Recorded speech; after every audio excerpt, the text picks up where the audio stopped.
নাটোরের নলডাঙ্গায় শহীদ রাষ্ট্রপতি জিয়াউর রহমানের ৮৯তম জন্মবার্ষিকী উপলক্ষে আলোচনা সভা ও দোয়া মাহফিল অনুষ্ঠিত হয়েছে। নাটোর জেলা প্রতিনিধি জানান, রবিবার বিকেলে উপজেলা ও পৌর বিএনপির উদ্যোগে এই আলোচনা সভা অনুষ্ঠিত হয়। নলডাঙ্গা পৌরসভার সাবেক ও পৌর বিএনপির সভাপতি আব্দুল হাফিজের সভাপতিত্বে আলোচনা সভায় প্রধান অতিথির বক্তব্য রাখেন উপজেলা বিএনপির সভাপতি বীর মুক্তিযোদ্ধা আতিকুর রহমান তালুকদার। বিশেষ অতিথির বক্তব্য রাখেন উপজেলা বিএনপির সাধারণ সম্পাদক সাখাওয়াত হোসেন, পৌর বিএনপি সাধারণ সম্পাদক জাকির হোসেন, উপজেলা বিএনপি সাংগঠনিক সম্পাদক শফিকুল ইসলাম বুলবুল, পৌর বিএনপি সাংগঠনিক সম্পাদক গিয়াস উদ্দিন পাঠান, পৌর বিএনপির নেতা ও সাবেক মেয়র আব্বাস আলী নান্নু, অন্যতম নেতা এস এম সান্টু, উপজেলা যুবদলের আহ্বায়ক মামুনুর রশিদ খান, যুগ্ম আহ্বায়ক রূপচান, পিপরুল ইউনিয়ন বিএনপি সভাপতি আশরাফুজ্জামান হুমায়ুন, সাংগঠনিক সম্পাদক তাজুল ইসলাম সহ অন্যান্যরা।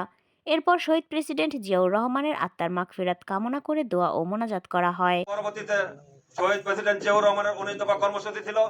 এখন বর্তমানে তার সহধর্মিণী বেগম খালেদা জিয়া এবং তার উত্তরাধিকারী জনাব তারেক রহমান ৩১ দফা কর্মসূচি দিয়েছে।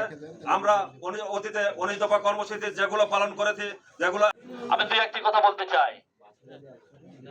সম্মানিত উপস্থিতি, আপনারা জানেন বগুড়া জেলার গাবতলী উপজেলার বাগবাড়ি গ্রামে আমাদের এই প্রিয় নেতা শহীদ প্রেসিডেন্ট জিয়াউর রহমান ১৯৩৬ সালে ১৯শে জানুয়ারি জন্মগ্রহণ করেন। নেতৃবৃন্দ, আসসালামু আলাইকুম। আমি আজকে আমাদের এই আলোচনা সভায় উপস্থিত রয়েছেন প্রধান অতিথি আমাদের প্রিয় নেতা বীর মুক্তিযোদ্ধা জনাব আতিকুর রহমান তালুকদার, সভাপতি নলডাঙ্গা উপজেলা বিএনপি, এবং এখানে আরো উপস্থিত রয়েছেন আমাদের নলডাঙ্গা